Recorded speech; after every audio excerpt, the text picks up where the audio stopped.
February 19, 1963. East Harlem. The temperature outside Rao's restaurant hovers at 17 degrees, but inside Table 4, Ellsworth Raymond Johnson, the man they call Bumpy, removes his black cashmere overcoat with no hurry whatsoever.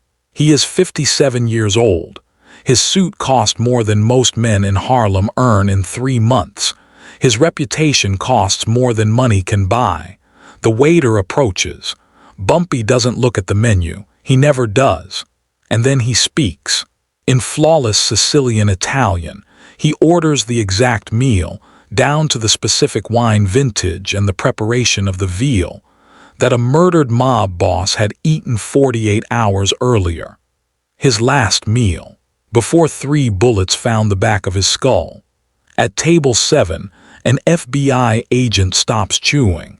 His partner's fork freezes halfway to his mouth. They understand enough Italian to know what they just heard. What they don't understand is what it means, or who Bumpy is really talking to. This is the untold story of the most calculated dinner order in organized crime history. To truly understand what unfolded in that restaurant and why it mattered, we need to see the world as Bumpy Johnson saw it. Most documentaries skip this context, but it's essential to understanding what made him different from everyone else who came before. Harlem in the 1930s was a kingdom unto itself. North of 110th Street, a different set of rules applied.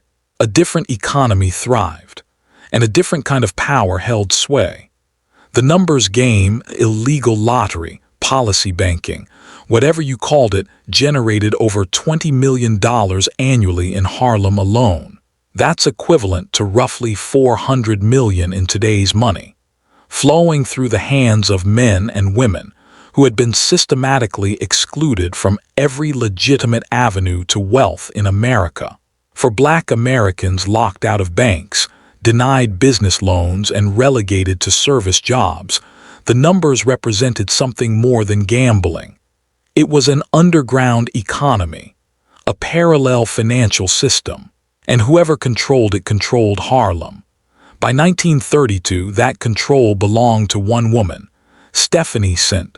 Clair, the queenpin of policy. French-born, razor-sharp, and utterly fearless, she had built an empire that employed hundreds and enriched thousands. She fought the police, outmaneuvered the politicians, and protected her territory with a combination of brilliance and brutality. But Stephanie had a problem she couldn't solve alone. His name was Dutch Schultz. The Dutchman, Arthur Flegenheimer to his mother, wanted Harlem. He wanted the numbers money, and he didn't care who had built it. By 1932, his enforcers were crossing 110th Street with increasing frequency. Collectors were getting beaten. Policy bankers were getting murdered. The message was clear: surrender or die. Stephanie St. Clair needed a soldier, a general, someone who could fight the most dangerous white gangster in New York City and survive. She found him in prison. His name was Bumpy Johnson, and the war for Harlem was about to begin. Ellsworth Raymond Johnson was born on October 31, 1905 in Charleston, South Carolina. Halloween night. His mother, Margaret, would later say the date was fitting. Her son had always danced with spirits, both holy and unholy. Charleston in 1905 was a city where the echoes of slavery still reverberated through every institution. Young Ellsworth learned early that the law was not written for his protection. When he was 8 years old, he witnessed his older brother beaten nearly to death by white men for the crime of making eye contact on a public street. The family fled north in 1919, part of the Great Migration that would reshape American cities forever. They landed in Harlem, and 14-year-old Ellsworth discovered a world unlike anything Charleston had offered. Harlem was black. Black-owned businesses, black newspapers, black money, black power, limited, fragile, constantly threatened but real. And Harlem had something else Charleston lacked: opportunity for young men willing to take risks. Ellsworth Raymond Johnson became Bumpy in his teens. The nickname allegedly came from a bump on the back of his head, though some said it described his refusal to be smoothed down by anyone. The name stuck. The attitude stuck harder. By 17, Bumpy was running numbers for local policy bankers. By 20, he had his own small operation. By 22, he had caught his first serious case, assault, and earned his first stretch in state prison. But prison did something unexpected to Bumpy Johnson. He used it. While other inmates marked time, Bumpy read philosophy, history, literature, and languages. He befriended an Italian inmate named Giuseppe Cardinale, a numbers man from East Harlem who had nowhere else to turn when the Irish gangs targeted him. Bumpy protected Giuseppe, and Giuseppe in return taught him Sicilian Italian, the dialect that would one day echo through a restaurant 35 years later. When Bumpy emerged from prison in 1931, he was not the same man who had entered. He was educated, he was multilingual, he was patient, and he was ready. Stephanie St. Clair recognized what she was looking at immediately. Within weeks of his release, she had made him her chief enforcer, her general, her weapon against Dutch Schultz. The streets of Harlem were about to run red, and Bumpy Johnson was about to become legend.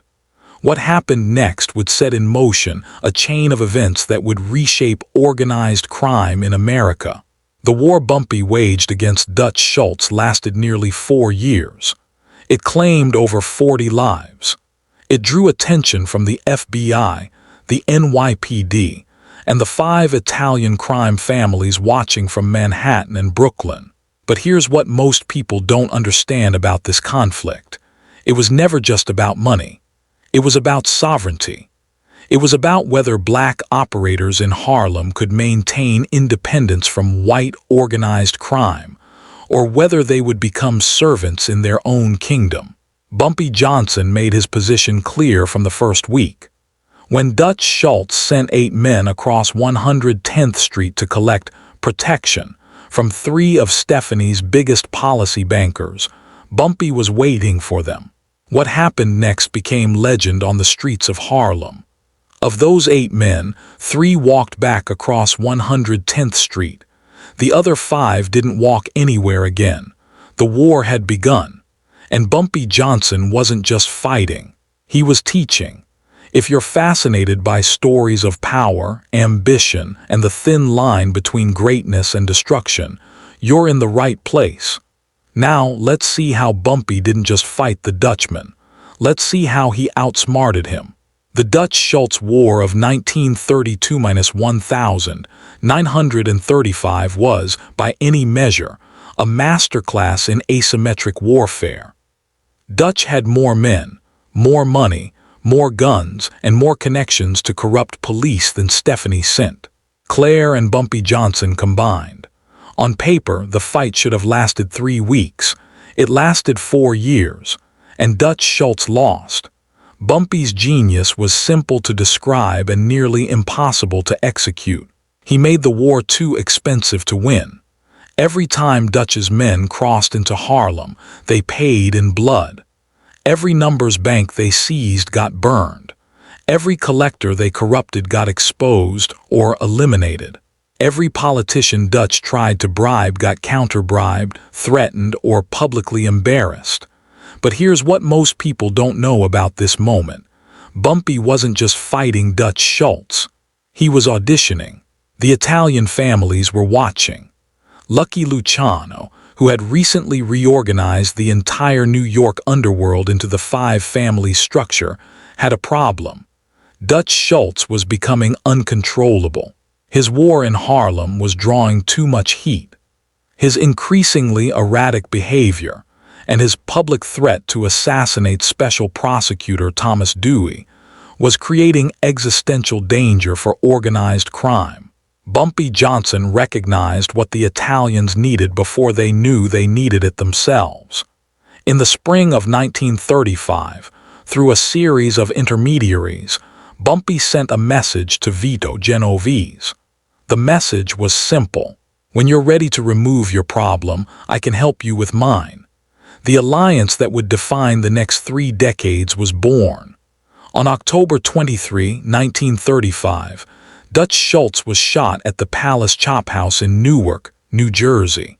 The hit was ordered by the Commission, the ruling body of the Italian families. 24 hours later, Bumpy Johnson met with representatives of the Genovese family at a restaurant in East Harlem. He spoke to them in Italian. They had expected an enforcer. They found a diplomat, a businessman, a man who understood their culture well enough to speak their language literally and figuratively. The deal was struck. Bumpy would control the Black Numbers operation in Harlem, paying tribute to the Genovese family. In exchange, he received protection, capital, and respect that no black gangster in American history had ever received from Italian organized crime. Some called it partnership, some called it submission, Bumpy called it strategy, and for the next 25 years it worked. The network Bumpy built during this time would influence organized crime for decades. Understanding how he chose his allies and his enemies reveals the strategic genius that separated him from everyone else. It's a blueprint that Lucky Luciano himself reportedly admired.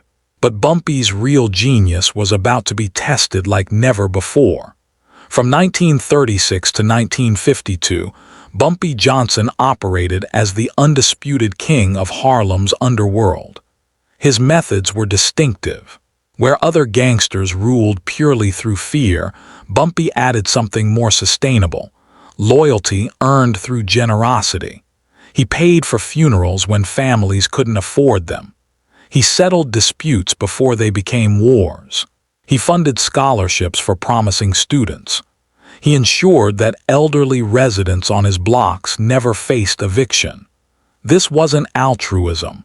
It was strategic investment in an information network and protective community that no police force could penetrate. His organization employed, by conservative estimates, over 1,000 people directly and supported several thousand more.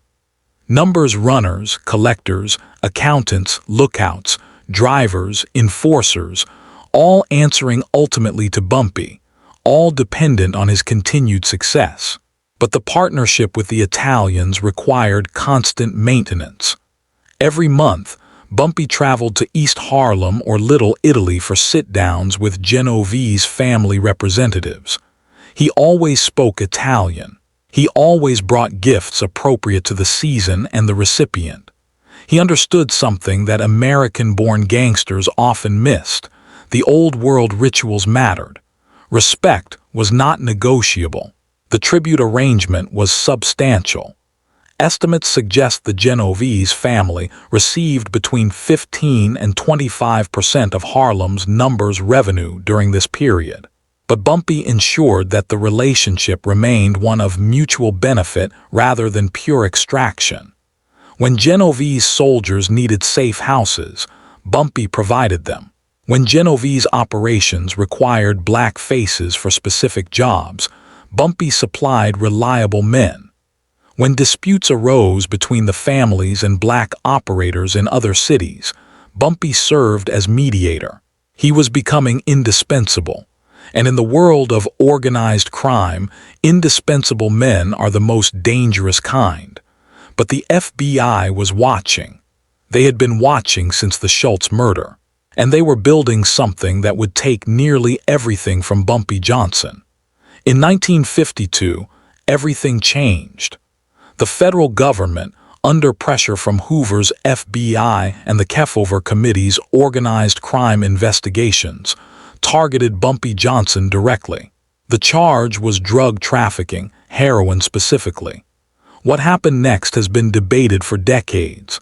Some say Bumpy was framed, that he never touched narcotics and was too smart to involve himself in a trade that carried such severe penalties.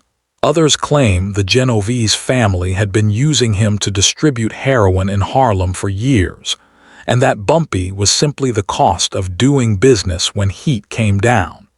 But the evidence suggests something even more complex. Bumpy Johnson was convicted and sentenced to 15 years in federal prison. He entered Alcatraz in 1953, transferred later to Leavenworth, and would not taste freedom again until 1963. 11 years. The kingdom he had built would have to survive without its king. But Bumpy didn't disappear.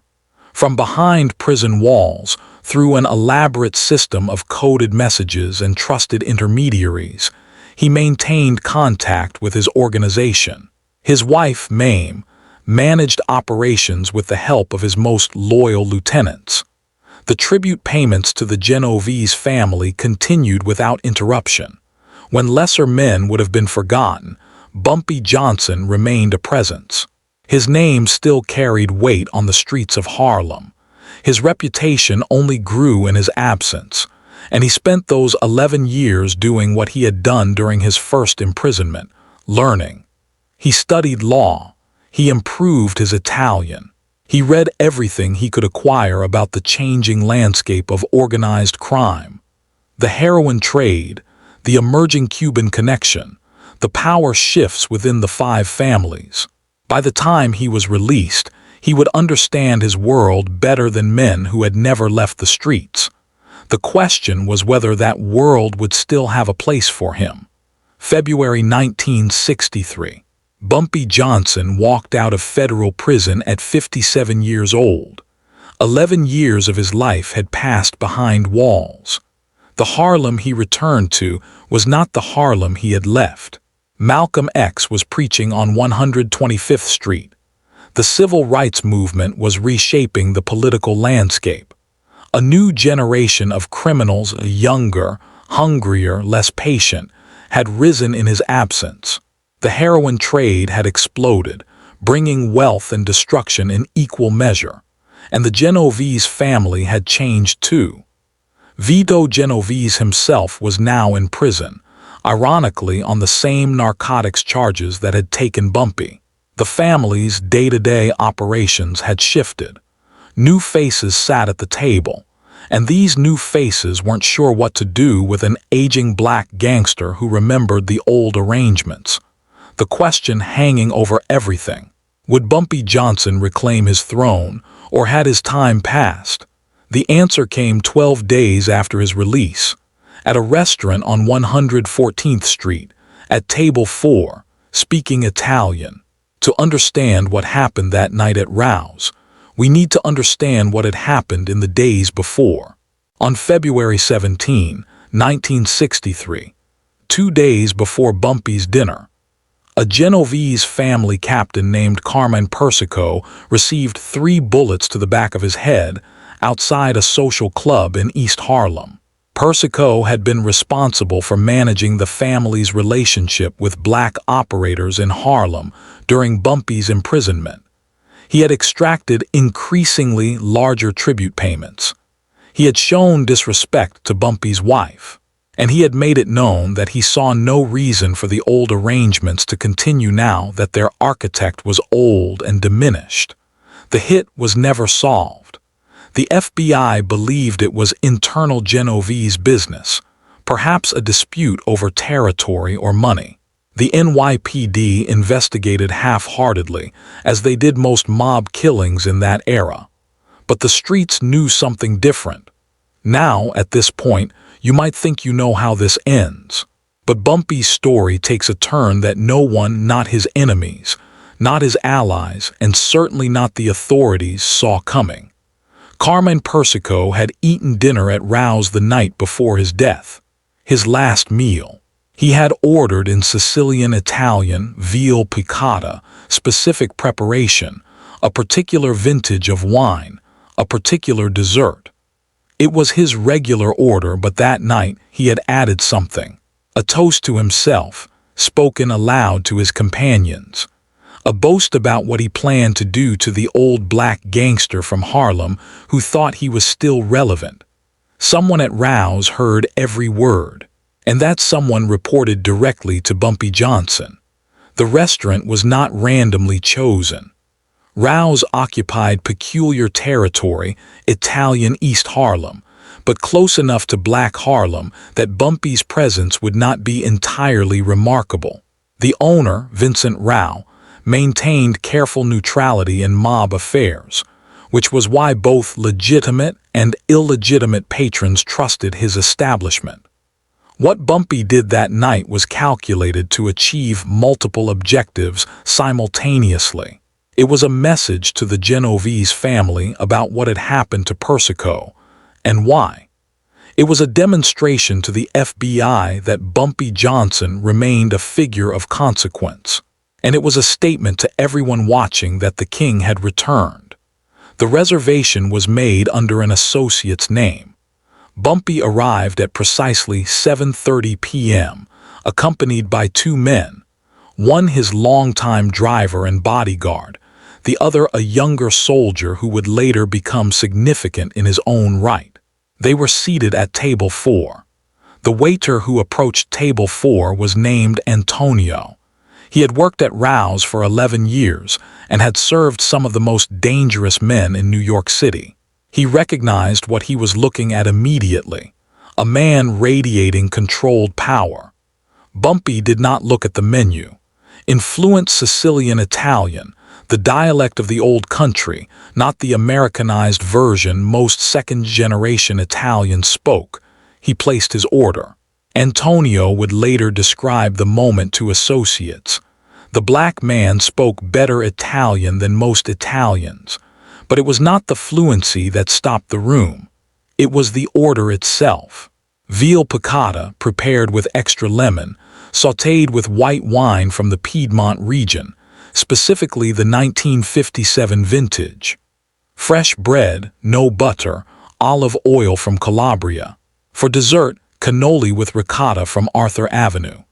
To drink, the same Piedmont white, followed by espresso and strega.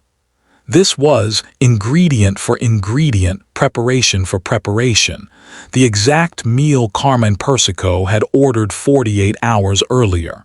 His last meal, before someone put 3 bullets in his skull. At table 7, FBI Special Agent William Crowley and his partner, Agent Marcus Thompson, had been conducting routine surveillance on the restaurant. It was a known mob hangout, and the murder of Persico had elevated interest in the area. They had not expected to see Bumpy Johnson, recently released from federal prison, walk in and order a meal in perfect Italian. They understood enough of the language to grasp what they were hearing. The specific nature of the order, the theatrical delivery, the absolute calm of the man placing it. What they did not understand, not yet, was the message. Bumpy finished ordering. He looked up, and he made eye contact with Agent Crowley across the room. Then he smiled, just slightly, just enough. And he added one more line in Italian, spoken loudly enough to carry. Per l'anima di chi non ha saputo mantenere il rispetto. For the soul of one who did not know how to maintain respect. The message was now unmistakable. To the FBI, to the Genovese representatives who would hear about this within the hour, to everyone who would learn what happened at Rouse that night. Bumpy Johnson had killed Carmen Persico, or ordered his death, and he wanted everyone to know it. The events of that evening would send shockwaves through New York's underworld for weeks. Bumpy's victory, his survival, changed the rules of the game permanently. But the true impact of what he built and what he sacrificed was only beginning to be understood. Bumpy Johnson ate his meal slowly. He savored every bite. When he finished, he paid the bill in cash, a substantial tip included, and left without incident. The FBI agents did not attempt to approach him. There was nothing to charge him with. Speaking Italian and ordering dinner was not a crime. But within 48 hours, every major figure in New York organized crime knew what had happened at Rouse. The Genovese family faced an impossible position. Bumpy had publicly claimed responsibility for killing one of their captains. The traditional response would be immediate and overwhelming retaliation. But Bumpy had structured his message with exquisite care. Carmine Persico had violated the old arrangements. He had disrespected an ally who had maintained loyalty through 11 years of imprisonment. He had threatened to upset a profitable partnership that benefited the family far more than his individual ambitions ever could. Bumpy wasn't just claiming the kill. He was justifying it in their language, according to their customs, by their own standards. The family's response came 3 weeks later. A sit-down was arranged in a neutral location.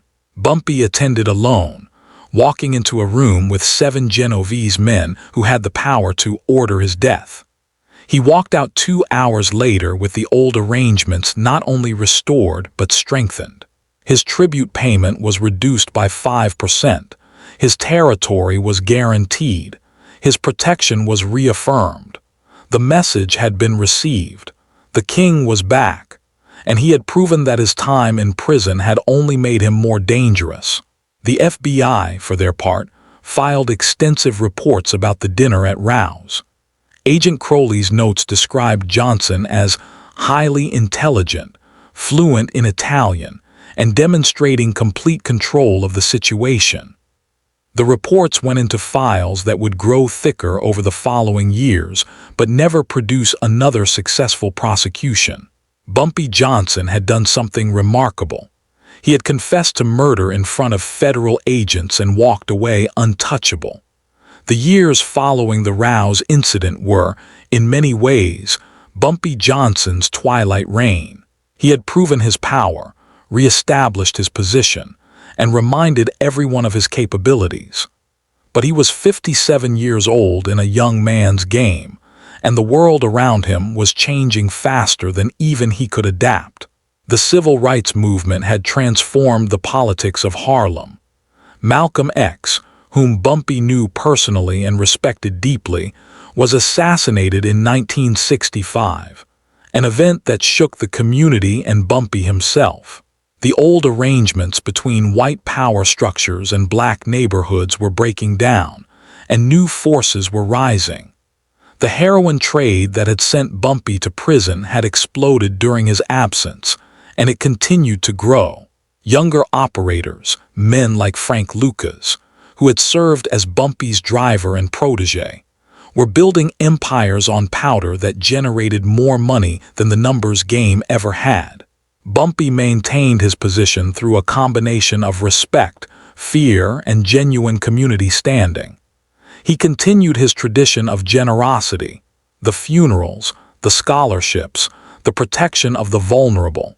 In an era when black power was becoming a political force, Bumpy represented something older but still valuable: black success, however it was achieved. His relationship with the Genovese family remained stable. The tribute payments continued. The mutual protection endured. When disputes arose between the families and black operators, Bumpy still served as mediator, his language skills and cultural knowledge making him uniquely valuable. But his health was declining. Years of prison, stress, and the demands of his position had taken their toll. His heart, in particular, was failing. The man who had survived Dutch Schultz, Alcatraz, and his own public confession to murder was facing an enemy he couldn't outmaneuver. July 7, 1968. Bumpy Johnson sat down for lunch at Wells Restaurant on 7th Avenue in Harlem. It was a place he had frequented for decades, a landmark of black Harlem where the food was good and the company was familiar. He ordered his meal. He ate quietly, talking with associates about nothing in particular. The summer sun streamed through the windows. Halfway through the meal, Bumpy Johnson grabbed his chest. He slumped forward. Before anyone could react, before anyone could even call for help, he was gone. Massive heart attack. Instantaneous death. He was 62 years old. The funeral of Ellsworth Raymond Bumpy Johnson was one of the largest Harlem had ever seen. Over 1,000 people attended the service. Politicians, Entertainers, civil rights figures, and underworld legends stood together to pay respects. Malcolm X's widow, Betty Shabazz, was present. So were representatives of the Genovese family, standing quietly at the back. The streets of Harlem, for one afternoon, fell silent in tribute. The New York-Amsterdam News, Harlem's newspaper of record, called him a complex man who represented both the best and worst possibilities of his era. The obituary noted his criminal record, but also his community contributions, his intelligence, and his unique position as a bridge between worlds that rarely met. The official world, law enforcement, prosecutors, the FBI, expressed no public grief. But their files tell a different story.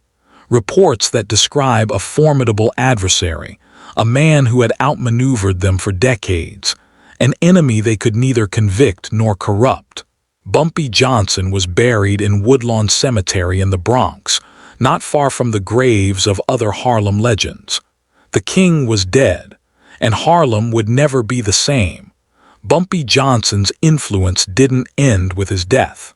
The methods he pioneered, the alliances he forged, and the reputation he built would shape organized crime and Harlem itself for generations. Frank Lucas, who had learned at Bumpy's side, would build his own heroin empire in the 1970s, becoming one of the most successful and notorious drug traffickers in American history. When asked about his mentor, Lucas always spoke with reverence. "Bumpy taught me everything, not just the business, how to carry yourself, how to be respected, how to survive." The model Bumpy created, a black organized crime figure who could operate independently while maintaining strategic alliances with Italian families, would be studied and imitated across the country. His blend of brutality and generosity, his investment in community loyalty, his cultural adaptability, these became templates for others to follow. But perhaps his most lasting legacy is cultural. Bumpy Johnson has become a figure of myth, appearing in films, television series, books, and music. He represents something that transcends his criminal enterprises, the idea of black power in an era of systematic oppression, the possibility of success despite every obstacle, the image of a man who refused to kneel. Whether that mythology obscures or reveals the truth is a question historians still debate. Bumpy Johnson was responsible for violence, for drug trafficking, for corruption. He was also responsible for survival, his own and his community's, in conditions that offered few legitimate paths to power. He spoke the language of his allies and his enemies. He understood the rules of worlds that had been designed to exclude him. And when he sat down at table 4 in Rao's restaurant and ordered a dead man's meal in flawless Italian, he demonstrated something that terrified the powerful. He could play their game better than they could. Let's return to where we began, a restaurant in East Harlem, a man ordering dinner in Italian, FBI agents watching from table 7. What did Bumpy Johnson accomplish that night? On the surface, he announced his return. He claimed responsibility for eliminating an enemy. He demonstrated his continued power to both allies and adversaries. But beneath the surface, something more profound was happening. Bumpy Johnson was refusing to be erased. 11 years in federal prison, a world that had moved on without him. Younger men who questioned whether he was still relevant. The Rao's dinner was his answer to all of it, delivered in the language of the powerful, on their territory, according to their customs. He was saying, "I learned your rules. I mastered your codes. I can sit at your table and speak your words. And I am still standing." This is the truth that most histories miss. Bumpy Johnson wasn't just a gangster. He was a student of power in all its forms. He understood that violence alone was insufficient, that lasting influence required cultural competence, strategic thinking, and the ability to adapt. The boy who left Charleston, South Carolina, With nothing became a man who dined with mafia bosses in their own language, who commanded respect across racial lines in an era of absolute segregation, who built an empire on the margins of American society and defended it against everyone who tried to take it away. Was he a hero? No. His hands were stained with too much blood, his empire built on too much suffering. Was he a villain? That's too simple as well. In a world that offered him no legitimate path to power, he created his own, and in doing so, he became something far more complex than any single label can capture. But the story doesn't end here. The tale of Stephanie St. Clair, the queenpin who gave Bumpy his start, who waged her own war against Dutch Schultz, who lived long enough to see her protégé rise and fall and rise again, is another chapter that deserves to be told in full. And the story of Frank Lucas, what he learned from Bumpy, how he applied those lessons to build his heroin empire, and what happened when that empire came crashing down, reveals another dimension of this world entirely. The FBI files on Bumpy Johnson remain partially classified to this day. What they reveal about federal surveillance, about the deals that were struck and the crimes that were overlooked, suggests a history far more complex than the official record admits. The world that Bumpy Johnson moved through was filled with figures just as fascinating, just as dangerous, just as worthy of examination. Each one offers a window into an era of American history that most prefer to forget. Most people learn about the 1930s through Depression-era photographs and New Deal histories.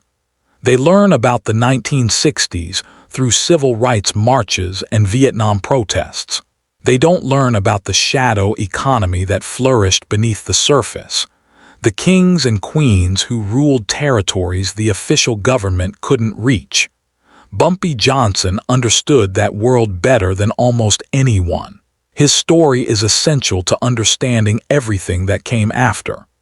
Bumpy Johnson was a man who spoke many languages, not just Italian and English, but the language of the streets and the language of power, the language of violence and the language of loyalty. In a world that told him he was nothing, he made himself into something that could not be ignored.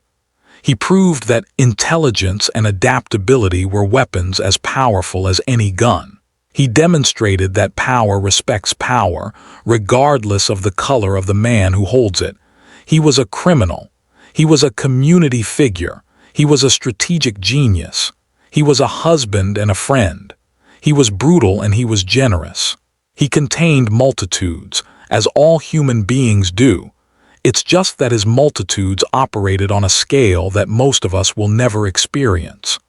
On February 19, 1963, Bumpy Johnson sat down in an Italian restaurant and ordered a dead man's last meal in fluent Sicilian.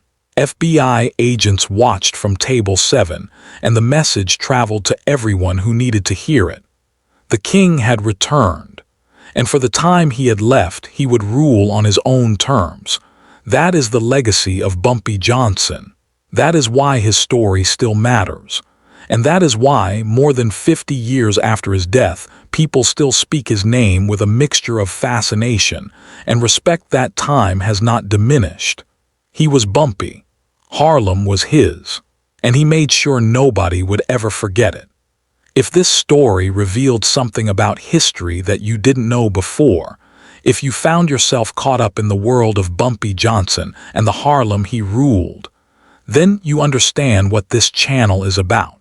We uncover the untold stories of organized crime history, the figures the mainstream forgot, the connections nobody else is making, the truth behind the legends.